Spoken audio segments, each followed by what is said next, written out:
Chegamos ao momento da palavra, 10 horas e 4 minutos, na cidade do Rio de Janeiro. Olha, amados, ore pelo nosso estado, ore para a nossa cidade. O número de assaltos tem crescido exponencialmente, assaltos demais, os morros aí em guerra. Ontem, esse final de semana, o Morro do Juramento, tudo em guerra, tiroteio para todo lado. Que Deus livre a nossa nação, amados, de todo mal. Que os anjos do Senhor guardem a tua vida, a tua entrada, a tua saída, a tua família, a tua casa, em nome do Senhor Jesus. Em nome do Senhor Jesus. Pois bem, vamos abrir a palavra de Deus. Romanos capítulo 11, versículo 25. Jesus, plano de salvação. Ó profundidade da riqueza, insondáveis juízos e inescrutáveis os seus caminhos. Este é o tema em cima de Romanos 11, versículo 25. Vamos ler a palavra de Deus. Porque não quero, irmãos, que ignoreis este mistério, para que não sejais presumidos em vós mesmos, que veio o endurecimento em parte a Israel, até que haja entrado a plenitude dos gentios. E assim, todo Israel será salvo, como está escrito: virá de Sião o libertador, e ele apartará de Jacó as impiedades. Esta é a minha aliança com eles, quando eu tirar os seus pecados. Versículo 33. Então, depois que Paulo fala esses versículos, que é o plano de Deus, é isso aqui, essa soberania de Deus. Paulo, quando contempla isso, o que esse homem faz? Profundidade da riqueza, tanto da sabedoria como do conhecimento de Deus. Quão insondáveis os seus juízos e quão inescrutáveis os seus caminhos. Quem, pois, conheceu a mente do Senhor? Ou quem é que foi o seu conselheiro? Ou quem primeiro deu a ele, para que agora lhe venha a ser restituído? Porque dele, por meio dele e para ele são todas as coisas. A ele, pois, a glória até quinta-feira que vem, eternamente. Amém. Esta palavra abençoe a tua vida grandemente. Vamos orar a Deus. Paizinho querido e amado, estamos em estado de êxtase, Pai. Estamos como Paulo, atônitos, admirados, ao contemplarmos a tua misericórdia, ao contemplarmos, Deus, como tu, somente tu, em tua glória e soberania, costuraste em meio às nossas peripécias, em meio às nossas lutas, quedas, fracassos, derrotas, contradições, paradoxos, em meio a nossas falhas e pecados, o Senhor costurou no meio disso tudo um plano de salvação que nos garantiu a vida eterna em Cristo Jesus. Como é grande a tua soberania, a tua glória, como é maravilhoso o teu poder. Queremos beber desta água maravilhosa e sairmos daqui depois admirados, bêbados pelo Espírito Santo. Em nome de Jesus oramos. E o povo amado de Deus diga amém e amém. Louvado seja o Senhor. Obrigado, amados irmãos, pastora querida. Louvado seja Deus. Igreja amada, família na fé, povo de Deus, abençoados em Cristo Jesus. ministros de uma nova aliança. Você sabe que Deus tem um plano grande com a tua vida, amado. Diga, eu recebo esta palavra. Diga aí já para o teu irmão, meu irmão, Deus tem um plano com a tua vida, tremendo, perfeito. E não vai voltar vazio jamais. Júnior, Deus tem um plano com o nosso som ali mais aberto, louvado seja Deus. Deus tem um plano conosco, amado. Internautas, vocês que estão em casa não puderam vir à igreja hoje. Deus tem um plano com a tua vida, perfeito, amado. Receba aí o nosso abraço, receba nosso carinho em nome de Jesus. Então, igreja amada, família bendita do Senhor. O texto de hoje, apóstolo São Paulo escrevendo à igreja de Roma, finalizando o capítulo 11 de Romanos, ele conclui, na verdade, não apenas um capítulo, mas ele conclui algumas sessões em que ele vem escrevendo. E em âmbito maior, ele conclui os capítulos 1 ao capítulo 11, onde revela, descortina aos nossos olhos humanos, que antes de Jesus estavam cobertos, tapados com o véu, ele descortina a misericórdia de Deus. E esta misericórdia maravilhosa e tremenda, Paulo ensina que é para todo aquele que nele crê. Você sabe, fazendo uma ponte, porque a Bíblia explica a própria Bíblia.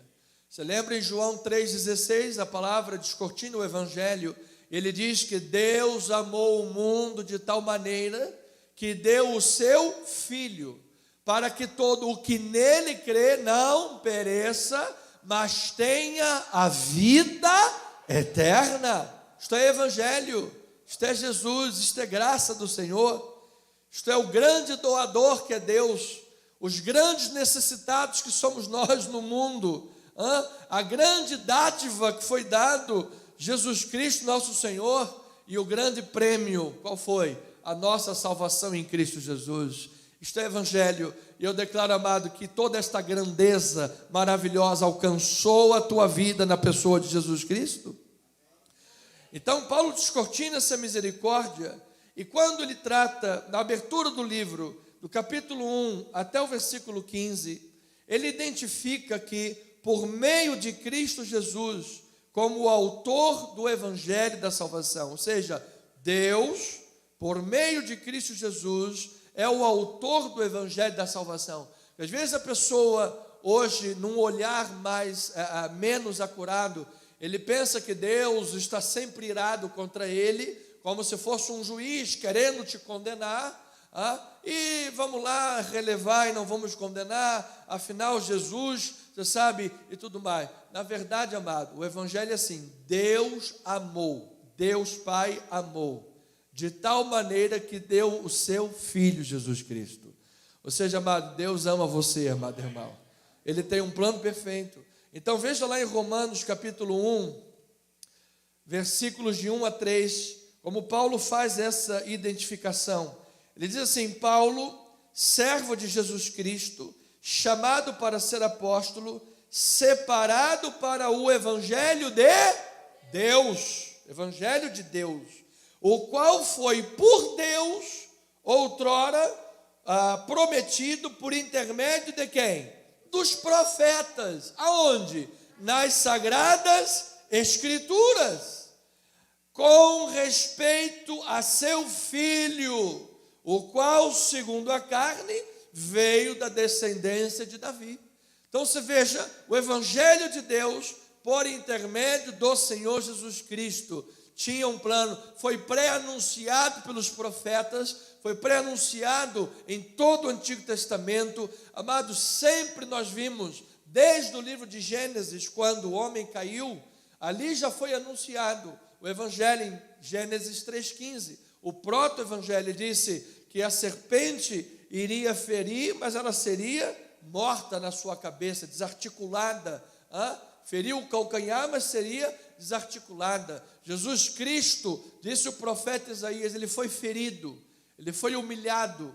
Olhamos-no e não havia beleza alguma nem formosura. Ele estava carregando o pecado de todos nós, mas graças a Deus, no alto daquela cruz, Ele tirou as armas de Satanás. Por quê? Porque agora já não há mais condenação sobre a tua vida, amado.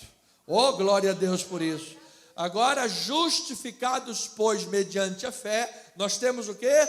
Paz com Deus por intermédio de Jesus. Ou seja, está tudo bem entre você e Deus, amado.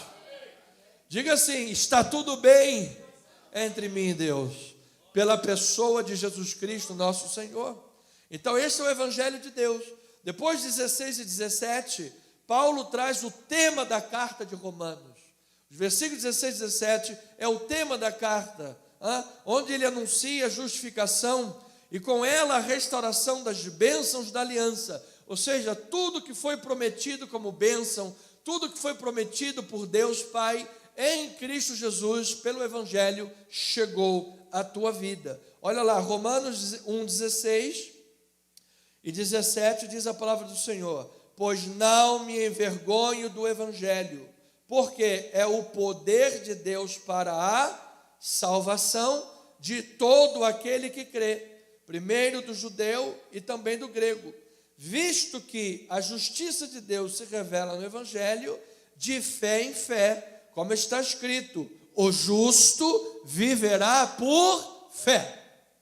Então isto aqui, amado, é bênção para a minha vida e para a tua vida, amado. A fé que é dom de Deus chegou até nós.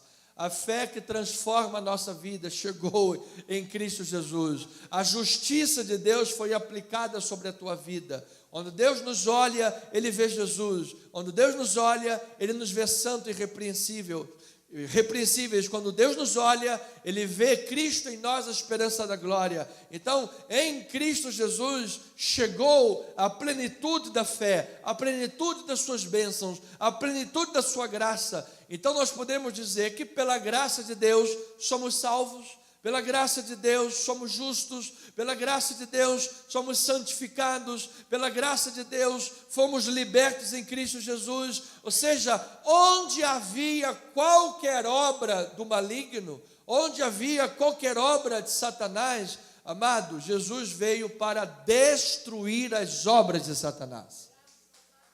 Graças a Deus por isso. Veio para destruir as obras de Satanás. Por isso nós cantamos aquele corinho na igreja: para isto Cristo se revelou, destruir as obras de Satanás. Ou seja, o maligno que veio para roubar, matar e destruir, ele foi destruído em nome de Jesus.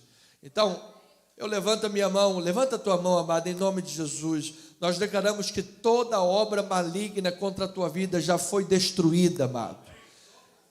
Maior na tua vida é Jesus Cristo do que o mundo.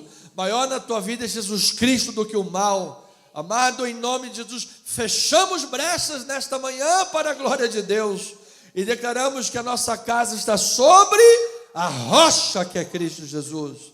Isto é Evangelho, isto é Jesus, é o poder de Deus para a salvação. Então a palavra salvação é muito ampla. É óbvio que Paulo está como se nós fôssemos diminuindo para chegar a um somente significado. É claro que ele está falando de salvação eterna da alma. Entretanto, quando você abre o círculo hermenêutico da própria palavra de Deus, sem fugir do texto bíblico, esta salvação tem aplicabilidade em todos os departamentos da vida. Você se lembra quando ele fala lá do mistério de Deus acerca do casamento, o mistério de Deus acerca da encarnação, o mistério de Deus acerca da igreja como corpo de Cristo? Tudo isso, amado, é Cristo em nós, a esperança da glória. Ou seja, como cristão, amado, em nome de Jesus, o teu casamento estará sobre a rocha, para a glória de Deus. Como cristão e o mistério revelado, Cristo e a igreja, marido e mulher, nós podemos declarar um casamento feliz para a tua vida, amado. A tua família feliz nesta terra. Diga: eu recebo esta palavra em nome de Jesus. Isto é salvação, isto é Evangelho. Porque nos causa estranheza quando alguém diz assim: somos cristãos, somos evangélicos, somos salvos. E o casamento, como é que é?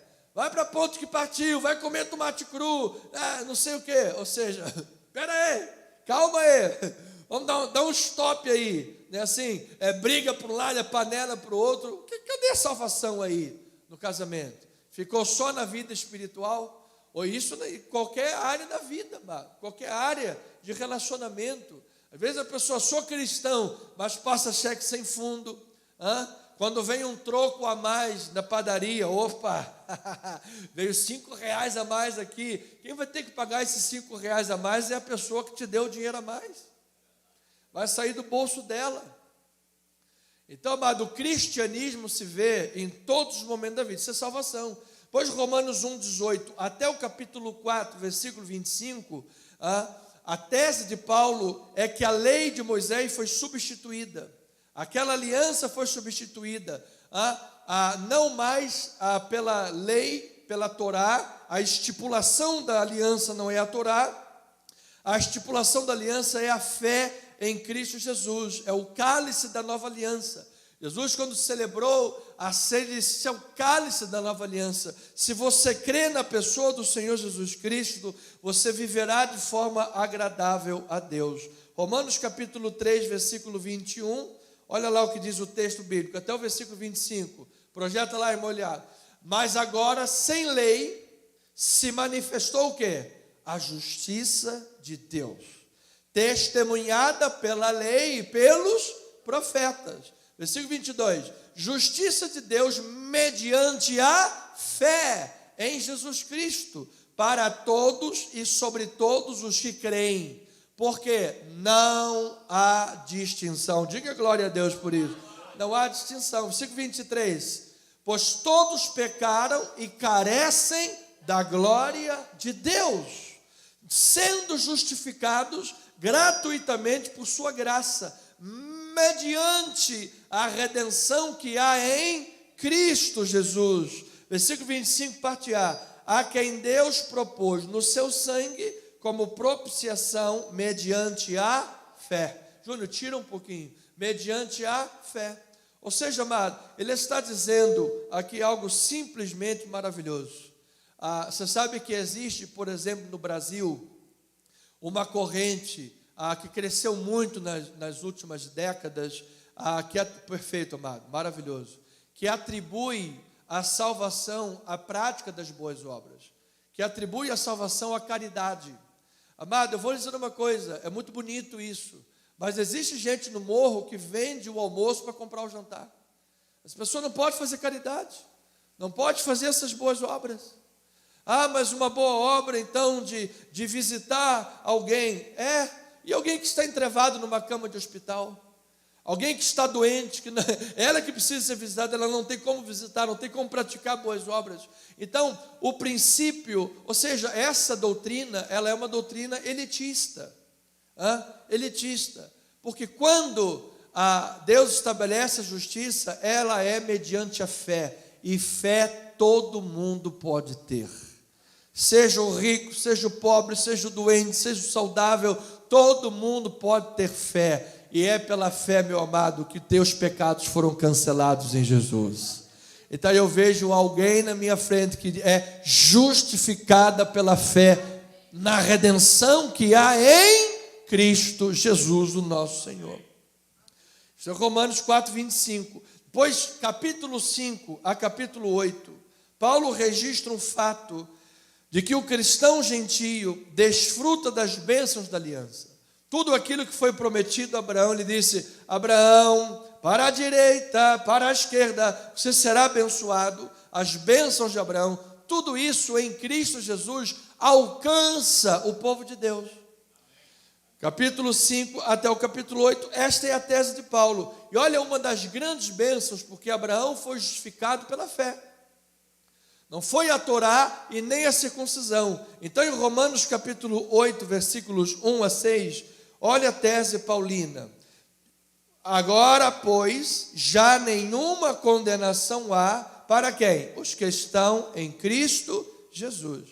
Porque a lei do Espírito da vida em Cristo Jesus te livrou da lei do pecado e da morte. Olha aí, amado. Você foi livre da lei do pecado e da lei da morte. Ou seja, você não está debaixo desse jugo, você foi liberto em Cristo Jesus, Senhor. Aí ele diz, agora como é que isso aconteceu, pastor? Olha lá, ele vai explicar. Porquanto o que fora impossível à lei, no que estava enferma pela carne, isso fez Deus enviando o seu próprio Filho em semelhança de carne pecaminosa. E no tocante ao pecado, com efeito, condenou Deus na carne o pecado. Ou seja, amado, é Cristo Jesus quem te dá poder para viver livre do pecado. Diga aí um amém por esta verdade. É Cristo Jesus quem te dá poder para ser santo nesta terra. Aí ele diz, versículo 4, a fim de que o preceito da lei se cumprisse em nós. O que a lei queria fazer, mas não conseguiu pela forma que era apresentada, que eram os mandamentos, o preceito da lei se cumpre em nós, que não andamos segundo a carne, mas segundo o Espírito. Porque os que se inclinam para a carne cogitam das coisas da carne, mas os que se inclinam para o Espírito cogitam das coisas do Espírito. E aí, na tua vida e na minha, o pendor da carne dá para a morte, mas o pendor do Espírito dá para onde? Para a vida e para a paz. Diga aí um graças a Deus, um glória a Deus, um louvado seja o nome do Senhor. Mas isso daqui é simplesmente maravilhoso, porque Paulo está a todo momento aliançando para nós a teologia e a vida. Ele está mostrando como a palavra bíblica, a teologia que vem dos céus, influencia na vida terrena. Amado, uma pessoa que sabe que está livre da condenação, livre da acusação de Satanás, isso vai fazer diferença nos dias dos ataques do maligno, nos dias das dificuldades, que o maligno, olha, você é um derrotado, Deus não tem um plano para a tua vida. Você vai repreender e vai dizer, eu sei em quem eu tenho crido. Deus tem um plano perfeito com a minha vida. Não vou me desviar nem para a direita e nem para a esquerda. Por quê? Porque o meu Deus está me conduzindo sempre em triunfo.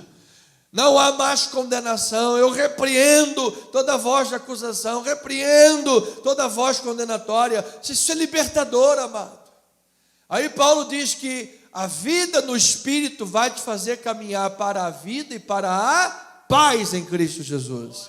Por isso declaramos a paz do Senhor na tua vida, amado. Declare para o teu irmão, paz do Senhor sobre a tua vida, meu irmão.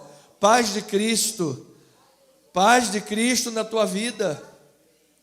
Vida e paz.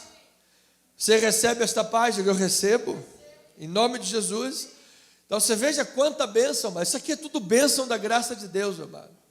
Pois Paulo, capítulo 9, capítulo 10, ele lamenta a realidade de que as disciplinas da aliança da lei estejam sobre Israel, porque Israel rejeitou o Messias, o que em si foi incitado pela própria lei.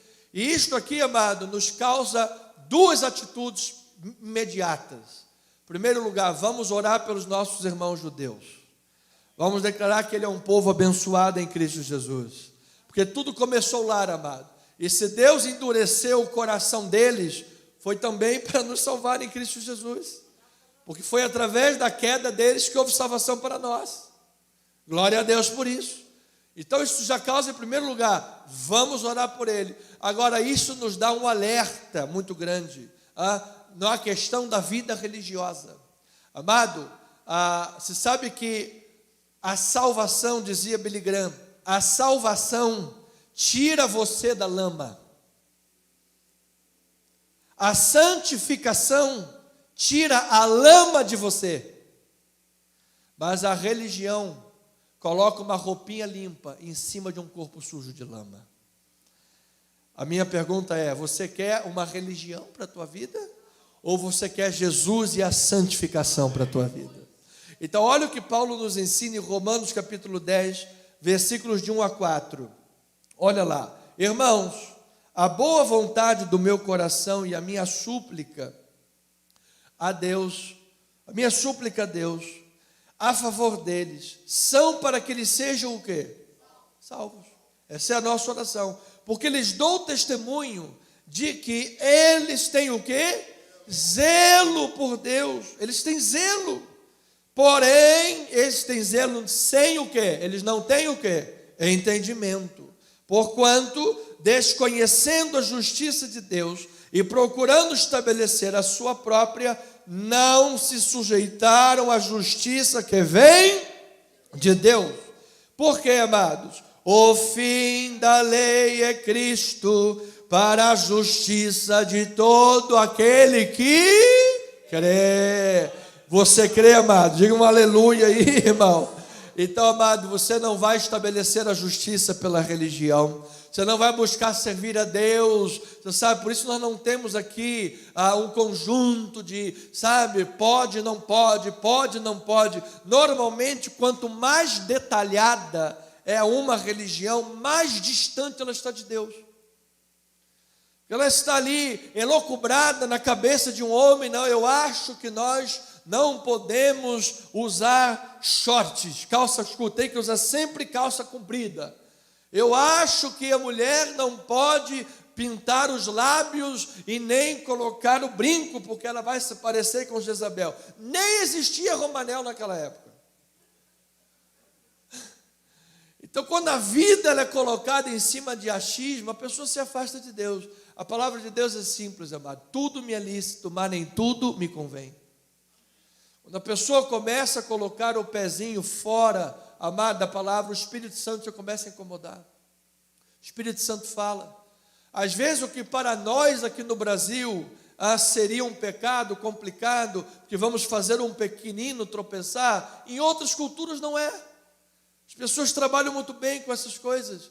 Então nós precisamos olhar para a palavra de Deus, porque é a palavra de Deus que nos dá o modus vivendi, o modus operandi. Ele diz, gente, eles têm zelo por Deus. Eles têm zelo, é a bússola, obrigado, pastora. Eles têm zelo por Deus, mas eles não têm entendimento. Eles estão buscando estabelecer a sua justiça própria. Amados, que nós, evangélicos, no Brasil e no mundo, sejamos livres da tentação, que nos tenta todos os dias, principalmente as lideranças, de estabelecer a nossa justiça própria, que seja estabelecida a justiça de Deus na casa do Senhor. E eu declaro a paz de Cristo na tua vida, meu amado. Você vai servir a Deus verdadeiramente na tua vida. Quando nós nos sujeitamos à justiça que vem de Deus, quando nós nos sujeitamos à palavra de Deus, com o entendimento da palavra, vivemos de modo que lhe agrada. Vivemos de modo que o Senhor se agrada. Por isso Paulo diz que é sacrifício aceitável e aprazível a Deus. Meu amado, é desta forma que Deus vai suprir a tua força para que você sirva a Deus, amado. Eu declaro obreiros aprovados em nosso meio, obreiros que não têm de que se envergonhar, amado. Mas pastor, eu estou passando uma luta terrível financeira. Isto não é vergonha, amado. Passa luta financeira não é vergonha. Paulo também passou muitas lutas financeiras. A igreja passava muitas lutas financeiras. Paulo foi recolher entre os irmãos gentios uma oferta expressiva para levar para os irmãos da Judeia que estavam passando crises financeiras. Mas pastor, eu estou aqui com uma doença, é um problema. Será que isso aqui é fruto do pecado? Não, meu irmão, eu vou lhe dizer, fruto do pecado em termos gerais, que desde que Adão pecou, aconteceu. Então essas coisas acontecem com o ser humano, mas se a tua vida está debaixo da graça de Deus, meu irmão, não te envergonhes, tenha confiança, tenha alegria, tenha esperança, tenha fé. Você vai passar por essa prova dando glória a Deus, meu amado. E no fim de tudo você vai dizer como Paulo, eu posso tudo naquele que me fortalece, que é Jesus Cristo, o Senhor. Então esta é a lição que ele está dando, porque o povo de Israel, ele estabeleceu a sua justiça própria. No meio daquelas lutas todas, no meio da Babilônia, no meio da Assíria, no meio das guerras, eles se agarraram à justiça própria e quiseram estabelecer a justiça da lei. E aqui estávamos num período de transição, e Deus estava dizendo, revelando o mistério pelo apóstolo dos fins dos tempos, dizendo: olha, isso daí é justiça própria. Nós precisamos colocar a nossa fé no único, soberano, na rocha da nossa salvação, aquele que os profetas profetizaram, aqueles que o evangelho de Deus proclamou por intermédio dos profetas, aquele mediante o sangue Deus propôs a redenção de todo aquele que nele crê, aquele mediante o qual já nenhuma condenação há, porque ele remove o pecado. Louvado seja Deus. Não é pela religião, é pelo sangue de Jesus Cristo nosso Senhor. Então a palavra fim é telos, ou seja, a lei foi a finalidade para conduzir até Cristo, e ela foi o fim da lei, o término da lei. Agora é pela graça de Deus. E onde Moisés trouxe a lei, Cristo trouxe a graça e a verdade. Onde a lei não podia libertar você, porque a lei estava enferma por causa da carne, e não conseguia libertar nem da lei do pecado, e nem da lei da carne, isso fez Deus enviando seu próprio Filho, em semelhança de carne pecaminosa, e graças a Deus conhecereis a verdade, e a verdade vos libertará. Se, pois, o Filho vos libertar, verdadeiramente sereis livres. Então quem liberta não é a religião, é Jesus. Quem ilumina não é a vela, é Jesus. Quem te guia não é o patuá, é Jesus. A religião não é o caminho é Jesus Cristo, Senhor dos Senhores. Ele é o caminho, a verdade e a vida. Então, amados, quando adentramos o capítulo 11, Paulo tem tudo isso já escrito e programado e enviado para a igreja. Chegamos ao capítulo 11, nós vemos que o propósito divino é demonstrar misericórdia para com todo aquele que crê em Jesus. Então, Paulo, que é o apóstolo dos fins dos tempos, quando Jesus veio na primeira vinda, ele já inaugurou o final dos tempos. Paulo, o apóstolo do fim dos tempos, revela que o mistério de Deus é que o Senhor Jesus, o Senhor Deus, não rejeitou a Israel e ao mesmo tempo demonstra misericórdia para com as nações. Porque o leitor superficial vai dizer: opa, peraí, então se Deus endureceu lá, acabou, agora é só aqui. Não, ao mesmo tempo Deus não rejeitou a Israel e ao mesmo tempo Deus está salvando o povo gentílico. Deus é soberano sobre todas as nações.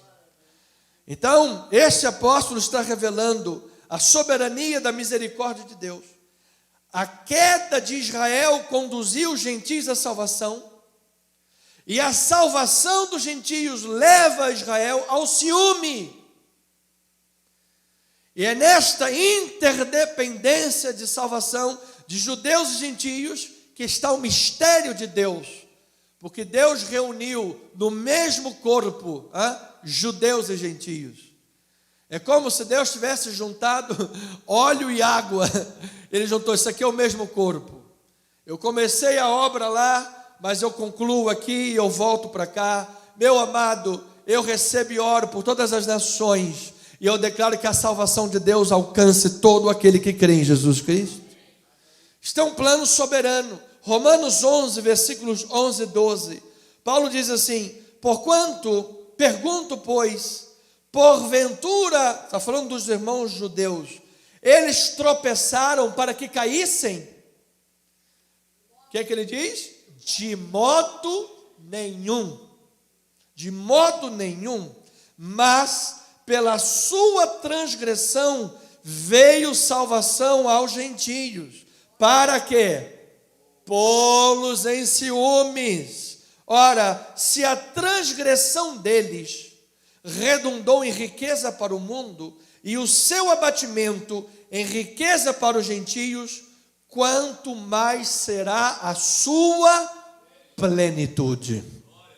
Se quando aquele povo rejeitou o Messias, nós gentios fomos salvos, Imagina quando eles reconhecerem Jesus Cristo é o nosso Messias. Vai haver vida dentre os mortos, irmãos. Jesus já estará próximo, já estará na sua vinda, já está muito próximo disso acontecer. Então, este é um plano maravilhoso, meu irmão. Este é um plano soberano. Só Deus poderia projetar isso tudo. O ponto central desta manifestação soberana, o ponto fulcral, a base de apoio desse plano de Deus, nós lemos no versículo 25 a 27. Ele diz assim: virá de Sião o libertador, e ele apartará de Jacó as suas impiedades. A minha pergunta é: quando foi que veio de Sião o libertador? Quando foi que veio? Há 2000 anos atrás. Veio de Sião o libertador. Foi na primeira vinda de Jesus. Ele é o libertador, ele é o Messias, ele começou a grande e boa obra. Então, é exatamente esse período entre a primeira vinda de Jesus e a segunda vinda de Jesus. Esse é o período da restauração de todas as coisas. Lembra que ele falou: apartará de Jacó as suas iniquidades. E quando a palavra fala sobre a restauração de todas as coisas, está falando exatamente sobre se apartar das iniquidades. E você sabe como é que você vence as suas iniquidades? Sabe como é que você vence o medo? Amado, você sabia que o medo é pecado? Porque o medo é aquele que não é aperfeiçoado no amor. Mas eu declaro o amor de Deus sobre a tua vida profundo, amado. A ansiedade também é pecado, amado. Jesus disse: não andeis ansiosos de coisa alguma. Amado, Deus está no controle da tua vida, meu irmão. O teu amanhã está nas mãos de Deus, minha irmã. Confia no Senhor, o melhor já está preparado para a tua vida, amado. Então, nós pensamos, quando pensamos em pecado, às vezes só pensamos na pessoa lá, passando a perna na outra, ou então dando o canto do gaiato, sabe? Ou então fazendo coisa errada, vendendo produto adulterado. Você sabe que um dos produtos mais adulterados que tem no Brasil é o mel, não é verdade? Mas se você quiser pegar um mel confiável, pega com o nosso irmão Orlando, que ele trouxe um mel purinho, purinho, purinho. Ali está santificado, meu amado. Não é? Então, que normalmente nós pensamos em pecado, essas coisas mais visíveis. Mas essa é exatamente a comparação dos filhos pródigo e o filho mais velho. Quando a gente olha o filho pródigo que saiu para viver dissolutamente, é fácil perceber que o filho pródigo é pecador. É fácil perceber que o filho pródigo vivia uma vida dissoluta, mas o filho mais velho estava perdido dentro da casa do pai, porque quando o filho mais novo voltou, ele ficou com ciúminho. Meu pai, eu sempre estive aqui, o senhor não me deu nada. E o pai falou: gente, meu filho, tudo que é meu é teu. Tem aquele, acho que é um corinho, perdido na casa do pai. O cara estava perdido na casa do pai. E esses cobertos da religião são mais difíceis de nós identificarmos, porque ele está coberto por uma máscara, que é a máscara da religião. Mas então estamos vivendo o período da restauração para vencer tanto os pecados visíveis do filho mais novo, tanto quanto os pecados ocultos do filho mais velho. Que nós lutamos e às vezes não conseguimos, e às vezes é um pensamento, às vezes é uma vontade de falar mal do outro, é uma vontade de fazer uma fofoca, é uma vontade de dizer que o pastor não presta, é uma vontade de dizer que não sei o quê. Meu amado, minha amada, olhe para o teu irmãozinho e diga: eu te amo, meu irmão, você é uma bênção. Você é uma bênção do Senhor. Pastora, você é uma bênção do Senhor. Isso é uma bênção, não é? Então olha lá, olha aí, eu já declaro, meu irmão, recebe aí: tu és mais do que vencedor em Cristo Jesus. Olha, que em 2025 você e eu consigamos vencer muitos pecados que temos perdido. Você foi derrotado para o pecado em muitas questões, eu também fui, todos nós somos seres humanos, é a nossa falibilidade, mas que em 2025 você vença todos eles em nome de Jesus. Porque você tem poder de Deus na tua vida para isso, amado. O vaso é de barro, mas o poder é de ouro. A chamada é de ouro, irmão. Olha lá, isso aí está na palavra, claro, Atos capítulo 3, volta lá um pouquinho. Atos capítulo 3, versículo 18. Diz assim a palavra, até o 21 e 26. Mas Deus assim cumpriu o que dantes anunciara por boca de todos os profetas. Olha lá, que o seu Cristo havia de padecer. Não perca o fio da meada. Qual é? Qual é o tempo que toda essa restauração acontece? Lá é Romanos 11, 25. Virá de Sião o libertador. Ou seja, o ponto inicial disso tudo é a vinda de Jesus. E aqui ele está dizendo, falou por boca dos profetas que o seu Cristo havia de padecer. Aí ele diz, arrependei-vos, pois, e convertei-vos para serem cancelados os vossos pecados, a fim de que da presença do Senhor, aleluia, venham tempos de refrigério, e que envie Ele o Cristo para o teu coração. Ele está dizendo, povo, que envie Ele o Cristo para o teu coração. E qual é o Cristo? É aquele que já foi designado. Quem? Jesus. Jesus é o Cristo, ao qual é necessário que o céu receba até aos tempos da restauração de todas as coisas, de que Deus falou por boca dos seus santos profetas desde a antiguidade. Próximo versículo é o versículo 26. Tendo Deus ressuscitado o seu servo, enviou primeiramente a vós outros, para vos abençoar, no sentido de que cada um se aparte de quê? Das suas perversidades. Diga aí um amém bem forte por isso, amado. Em Cristo Jesus eu declaro que tu és vitorioso sobre toda perversidade, sobre toda iniquidade, sobre todo pecado premeditado, amado. Porque o problema é o pecado premeditado. Esse é o problema, é quando a pessoa, vou pegar aqui o telefone, vou ligar para aquela irmãzinha, porque eu acho ela muito bonita, e vou tirar umazinha com ela. Mas cara, você é casado, como é que você está fazendo isso? Ou seja, é o pecado premeditado. Aparte-se das vossas a perversidade das vossas iniquidades. Então, amado, há uma promessa de vitória, e nós como cristãos em Jesus, um dos sinais que nós somos cristãos em Jesus, é essa angústia de luta. Senhor, desventurado homem que sou, quem me livrará do corpo dessa morte? Ou seja, o fato das vezes você se angustiar consigo próprio é um bom sinal, amado. Que o dia que você estiver muito tranquilo, muito confortável com o pecado, cuidado, porque isso é um sinal de apostasia. Apostasia. Enquanto você estiver lá, lutando, parece o Rock Balboa no ringue, apanha, cai, levanta, cai, apanha, levanta, cai, já está com o olho todo inchado e briga e levanta, cai, está tudo bem, meu amado, você está seguindo o bom combate, a luta do bom combate. E eu declaro que Cristo na tua vida te dá a vitória nesta manhã, amado. É a restauração de Deus da tua vida. Então, o plano de salvação é simplesmente maravilhoso. É admirável. Ele revela um Deus soberano. Ele revela um Deus digno de ser louvado. Amado, quando você pensa no plano de salvação, na tua vida individualmente, tudo que Deus já fez, tudo que Deus já te livrou, todas as quedas das quais Deus te colocou de pé, o que é que você tem o desejo de fazer? Louvado seja o nome do Senhor Jesus. Então diga aí um glória a Deus por isso. Este plano é maravilhoso, é admirável, é a salvação que é dada por fé. Não é baseada em nenhuma religião elitista que diz só quem tem mais ou quem pode mais é que terá a salvação. É pela fé, ela alcança os mais derrotados, os mais marginalizados, porque pela fé, amado, você está salvo em Cristo Jesus.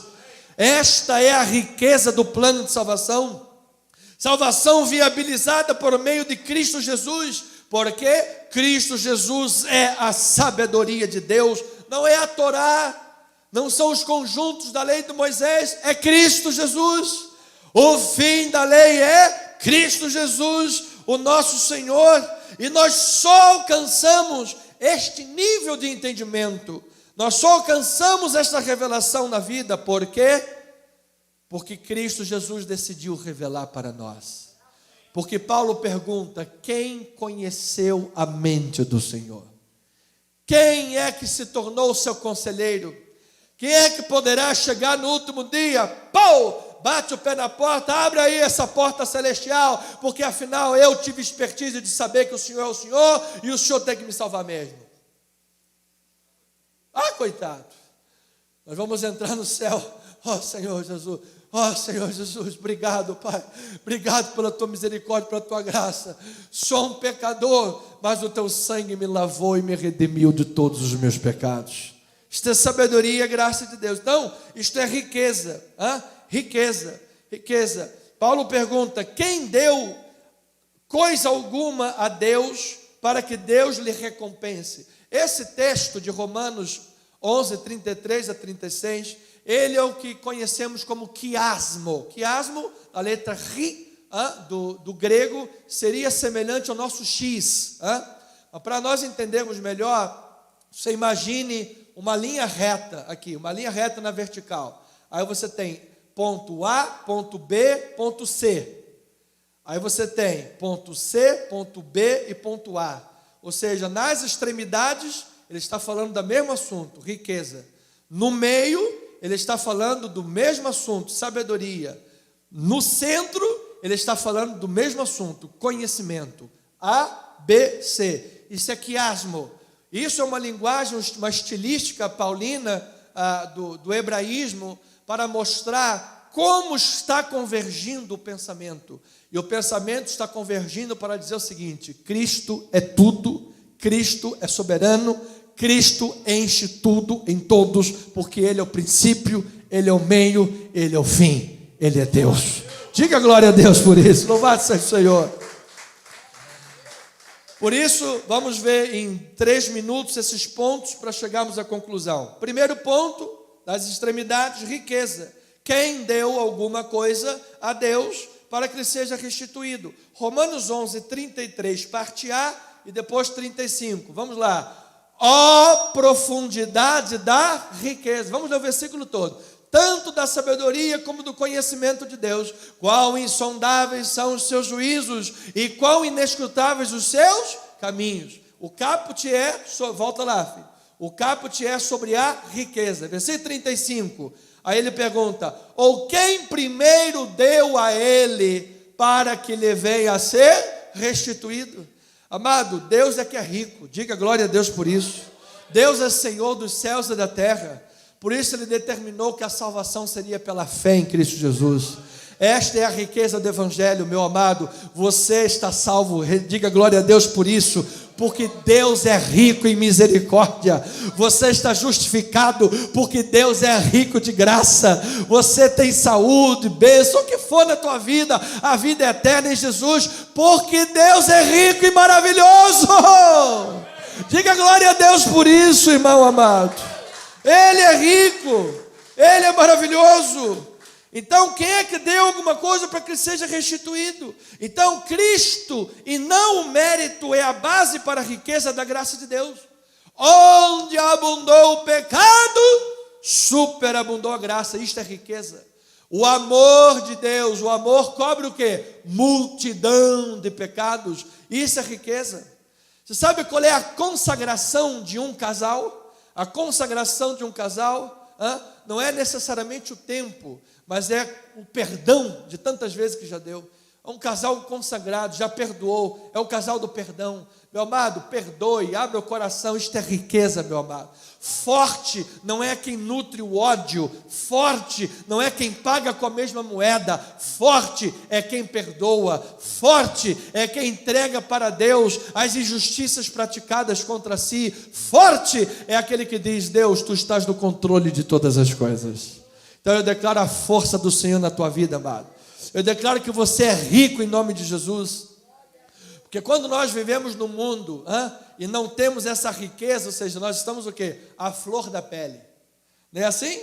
seja, não tem saldo bancário na tua conta. Pisou no calo, diz Augusto Cury, você já está soltando o pitbull e soltando tudo em cima da pessoa, porque está faltando saldo na tua conta. Amado, eu declaro que o saldo da riqueza de Deus está na tua vida, meu amado. Isso vai te dar a paciência de Jó, isso vai te dar longanimidade, vai te dar a compreensão das coisas. E eu vou dizer uma coisa: ninguém vai roubar a tua felicidade, ninguém vai roubar a tua paz. Diga glória a Deus por isso, amado. Você é rico da graça de Deus, você é rico do perdão de Deus, você é rico das riquezas espirituais. Por isso eu digo, você é um abençoado. Você pode dizer isso: eu sou um abençoado. Glória a Deus por isso. Então é Cristo a riqueza, amado, é Cristo. Ele trouxe graça, Moisés trouxe lei de talião. Moisés disse assim: olha só, filho, não tem saldo na conta não, hein? É olho por olho, dente por dente, é lei de talião, hein? E com a graça de Deus, meu amado, se Ele nos tratasse de acordo com os nossos pensamentos, de acordo com as nossas obras, machadinha a raiz já tinha ido de todo mundo aqui. Inclusive o microfone ia cair no chão, porque eu já tinha ido junto também. Mas graças a Deus, a graça está sobre mim e sobre você. Isto é riqueza.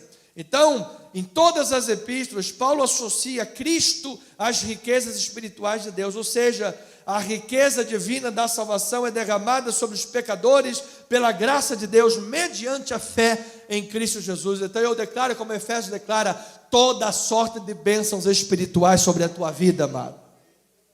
Sabedoria é o segundo ponto, ou seja, quem se torna conselheiro do Senhor. Romanos 11:33, ele diz assim, vai lá, ó profundidade da riqueza, tanto da sabedoria. Agora vai ao 34b, pode passar o versículo, olha lá, sabedoria, ou quem foi o seu conselheiro. Ou seja, ele faz esse quiasmo, a sabedoria com a questão do conselho. Eu vou lhe dizer uma coisa da vida prática, o que Paulo está dizendo para você aqui. O coração do homem pode fazer planos, mas a resposta certa vem dos lábios de quem? Do Senhor. Entrega o teu caminho ao Senhor, confia nele e o mais Ele fará. A tua vida está nas mãos de Jesus. Você confia inteiramente em Jesus? Você confia que Ele é um bom condutor da tua vida? Você confia que Ele está lá no leme do teu barco e vai te conduzir e vai passar as ondas e você vai chegar do outro lado em segurança e firme? Foi isso que Paulo estava dizendo em Timóteo: combati o bom combate, completei a carreira, guardei a fé, agora a coroa da justiça me está guardada, a qual o reto juiz me dará naquele dia, e não somente a mim, mas a todos quantos amam a sua vinda. Sim, amados, sim, Ele tem guardado a tua vida. Então Cristo é a sabedoria de Deus, o meio pelo qual se desenrola a história da salvação. A lei apontava para Cristo, mas a lei não era a final. Cristo é a palavra final. Cristo é a luz do mundo. É como a história do mundo, para você entender, a história do mundo funciona como essa ampulheta aqui, ó. No início da criação de todas as coisas, estavam aqui amplo os seguidores de Yahvé. Mas à medida que o tempo foi passando, foi se estreitando, e o número dos seguidores de Yahvé diminuiu. Quando chegamos aqui, no meio da história, em Cristo Jesus, então ali, Deus já estava falando que haveria sempre um remanescente, sempre um pequeno grupo em torno de um grupo maior. Mas a partir de Jesus e dos apóstolos da pregação, esse trabalho vai se expandindo para alcançar novamente a plenitude dos gentios e a plenitude das bênçãos de Deus. E quando nós chegarmos aqui, meu amado irmão, então virá o fim de todas as coisas. Então eu quero lhe dizer que em Cristo Jesus há um plano soberano de Deus que alcançou a minha vida e a tua vida. Você está debaixo da sabedoria de Deus. E depois ele fala sobre o conhecimento. Conhecimento, ele pergunta: quem conheceu a mente do Senhor? Romanos capítulo 11, Versículo 33 e depois 34, agora parte A.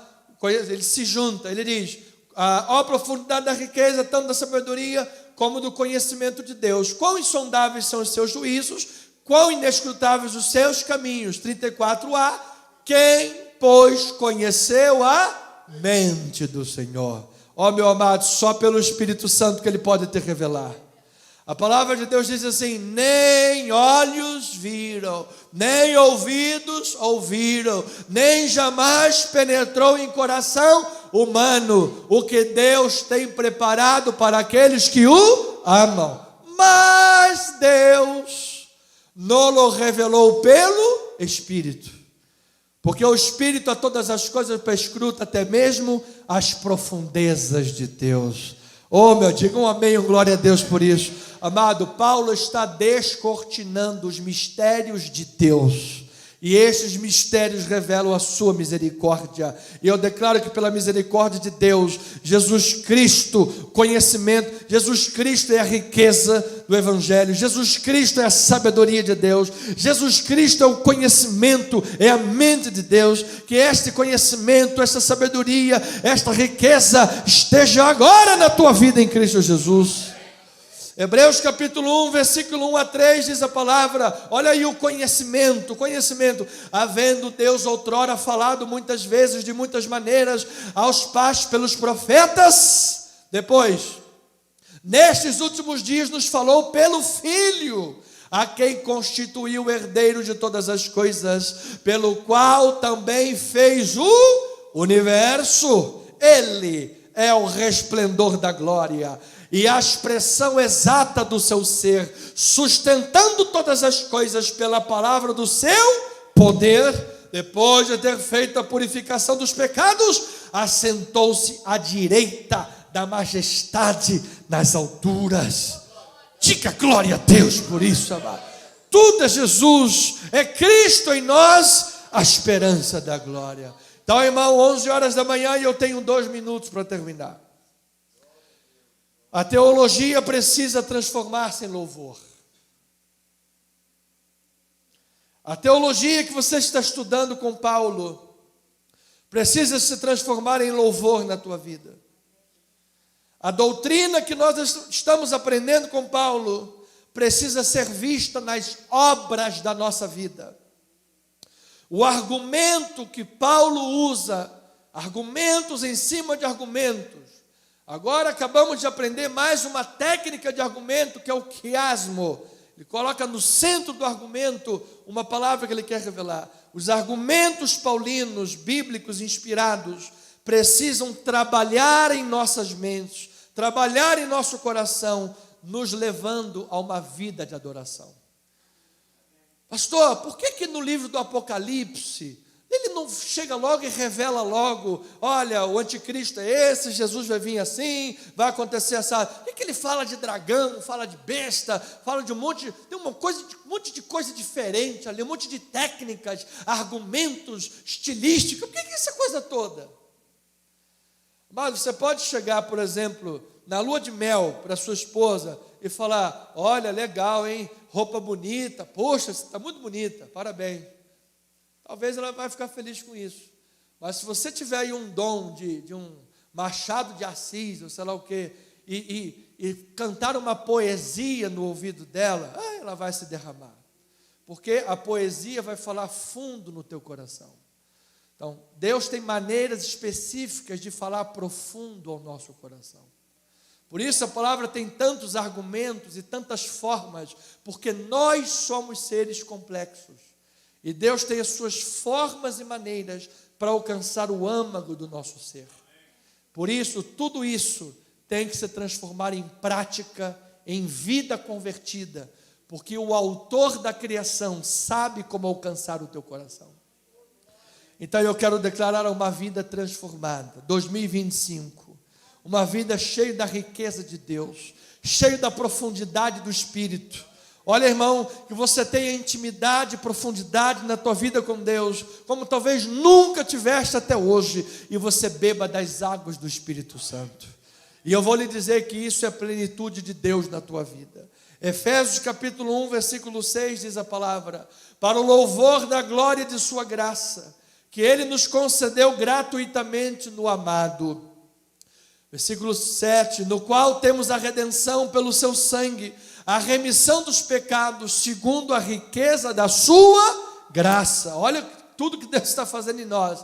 Que Deus derramou abundantemente sobre nós, em toda sabedoria e prudência, desvendando-nos o mistério da sua vontade, segundo o beneplácito que propusera em Cristo, de fazer convergir nele, na dispensação da plenitude dos tempos, todas as coisas, tanto as do céu como as da terra.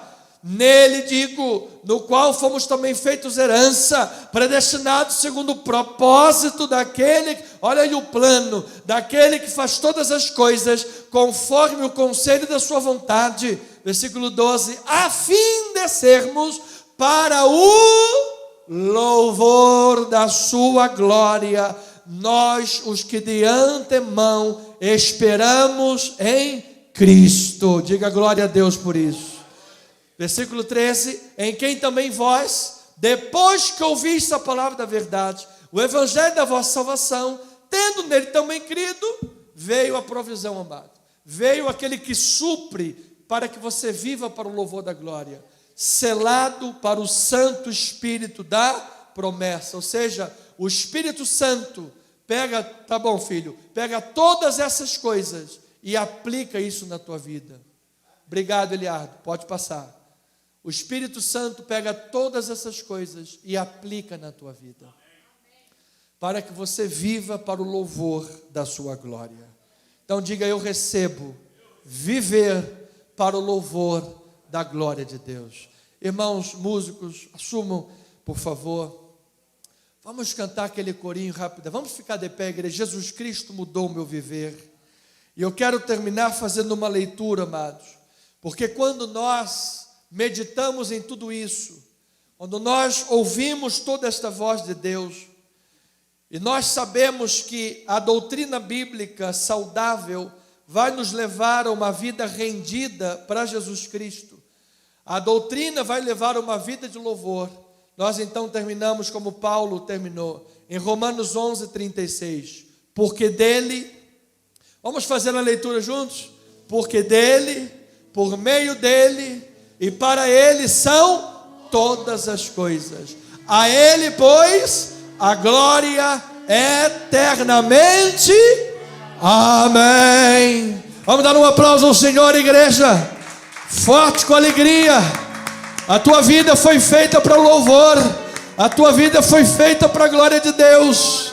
Glorifique no teu casamento. Glorifique nos teus relacionamentos. Glorifique na tua casa. Que a tua família seja um palco de louvor a Deus. Que a tua vida seja um palco de uma vida que glorifica Jesus. Que a tua vida relacional, os teus relacionamentos nesta terra, as tuas amizades, cada palavra que sair da tua boca, transmita louvor, transmita glória. Porque afinal, irmãos, só Jesus para nos suprir e servirmos na força que Jesus supre.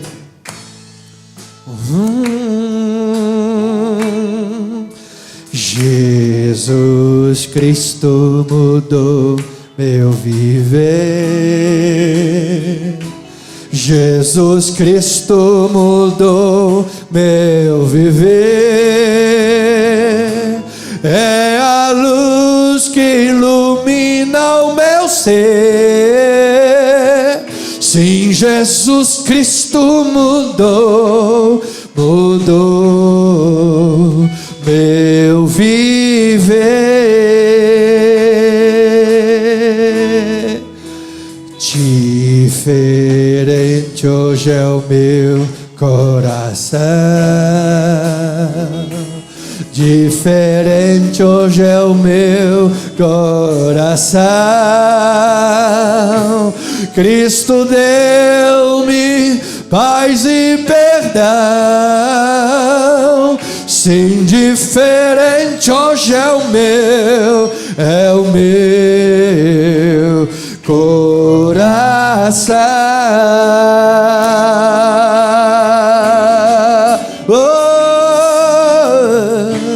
O amor só conhecia em canções que falavam de ilusões,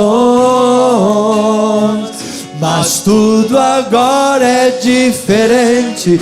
Cristo fala a toda gente, pois Cristo deu-me o seu amor. A teologia muda a vida, a Bíblia muda. Jesus Cristo mudou meu viver. Sim, Jesus, sim, Jesus. Jesus Cristo mudou meu viver. Mudou. A teologia anda com a vida. É a luz que ilumina o meu ser. A fé anda junto com a prática. Sim, Jesus Cristo mudou meu viver.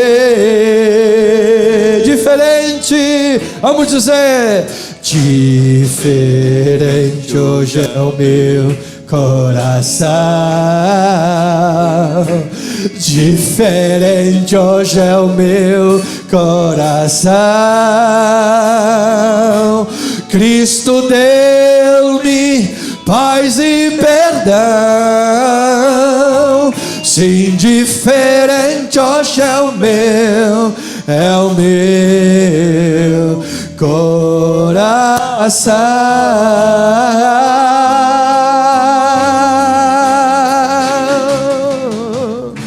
O amor só conhecia em canções que falavam de ilusões, mas tudo agora é diferente. Cristo fala a toda gente, pois Cristo deu-me o seu amor.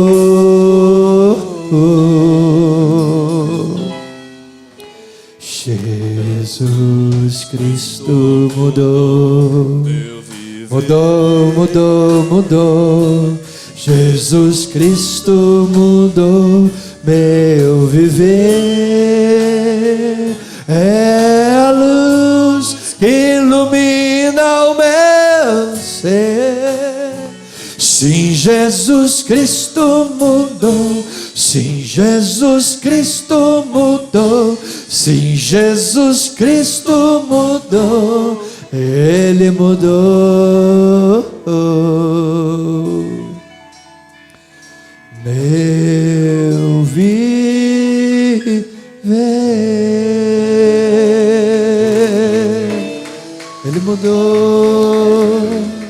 Ele mudou. Ele mudou.